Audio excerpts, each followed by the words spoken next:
বিসমিল্লাহির রহমানির রহিম। দেশ এবং প্রবাসে যে যেখান থেকে আমার এই অনুষ্ঠানটি দেখছেন সকলকে জানাই আন্তরিক সালাম এবং মোবারকবাদ। আসসালামু আলাইকুম রহমতুল্লাহ।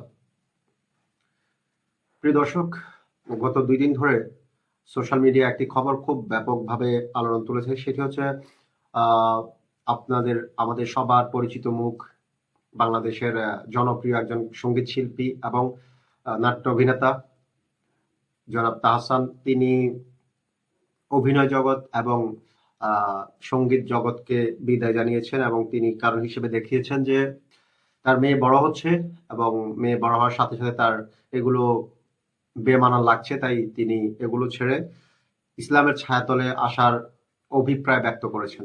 তো এই বিষয়টিকে আপামর জনতার সাধুবাদ জানালেও এই দেশের কিছু অতিমাত্রায় সুশীল এবং যাদেরকে আমরা বুদ্ধিজীবী বলি বা মানে বলা চলে প্রো লেভেলের সুশীল যারা, তারা এই বিষয়টিকে নানানভাবে নানান নেগেটিভ ন্যারেটিভ তৈরি করছেন।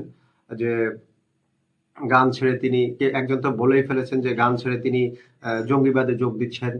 আমাদের সবার ঘৃণিত কুখ্যাত তসলিমা নাসরিন তিনি এই উক্তিটি করেছেন। পাশাপাশি আমাদের বাংলাদেশের অনেক ধরেন সেলিব্রিটি, অনেক সজ্জন যারা নিজেদেরকে অনেক বড় মাত্রায় সেলিব্রিটি এবং সুশীল বুদ্ধিজীবী মনে করেন, তারা অনেকেই বিষয়টিকে নেগেটিভলি নিয়েছেন যে গান কেন ছাড়তে হবে। অনেক সঙ্গীত শিল্পী যাদেরকে আমরা চিনিও না, তারা নিজেদেরকে হাইলাইট করার জন্য এই সময়টাতে এসে নানান ধরনের অভিপ্রায় ব্যক্ত করছেন, নেগেটিভ ন্যারেটিভ সৃষ্টি করছেন, যেটি একেবারেই ঘৃণিত এবং অনাকাঙ্ক্ষিত। একটা মানুষের তার ব্যক্তিগত জীবনে সে কখন কোন দিকে টার্ন নিবে, একটা ভালো দিকে ধাবিত হলে সেটাকে অ্যাপ্রিসিয়েট না করে তার বিরুদ্ধাচরণ করা, এটা এক ধরনের নোংরামি এবং মূর্খতা।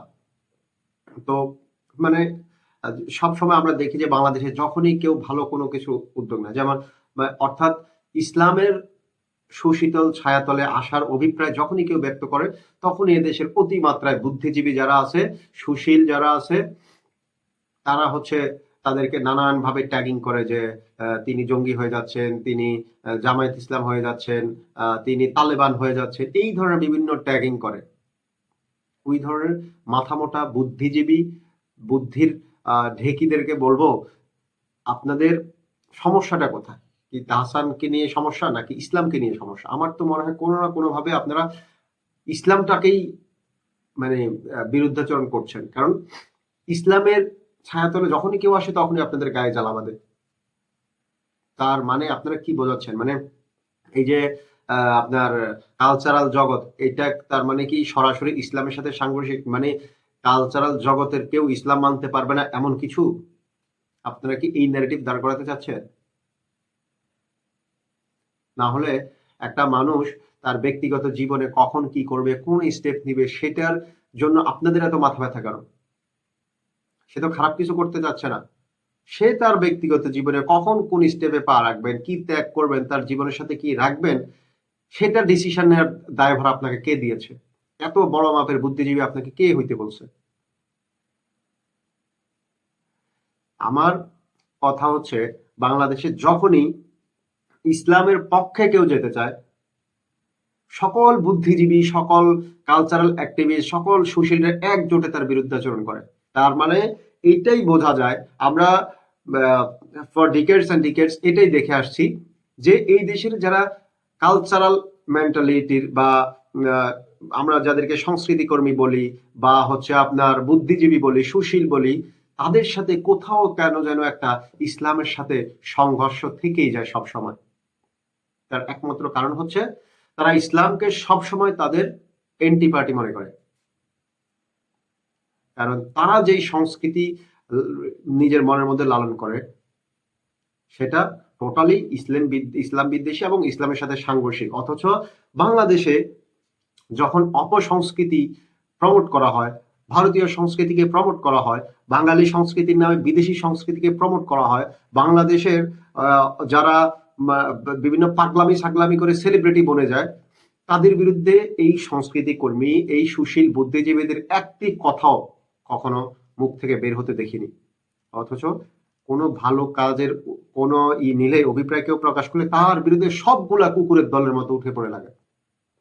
এগুলো প্রত্যেকটা হচ্ছে ইসলাম বিদ্বেষী ইসলামের বিরুদ্ধাচরণ করাটাই এদের মূল মোটিভ। নয়তো ওই যে বাংলাদেশে কত আবাল সাবাল বর্তমানে হয়েছে, ওই যে কি এক একজন মেয়ে সেজে এসে, মানে পুরুষ হয়ে মেয়ে সেজে এসে নিজেকে অনেক বড় মাপের ফ্যাশন ডিজাইনার, অনেক বড় স্টাইলিশ, হাঁটা চলা যাদের একদম মেয়েও বলা যায় না, আমাদের তৃতীয় লিঙ্গের যে হিজড়া সম্পদে আছে অনেকটা তাদের মতো, কিন্তু ওরা নিজেরা মিডিয়া ভাড়া করে এনে নিজেদেরকে অনেক হাইলাইট করে, এবং কিছু আবাল প্রজাতির, বিরল প্রজাতির মিডিয়া তাদের পিছনে গিয়ে ছোটে। মানুষের কি খাই দেয় কাম নাই? এইসব আগাছা পরগাছা আলবাল সাল দেখবে, মানুষের কি খেয়ে দেয় কাজ নেই?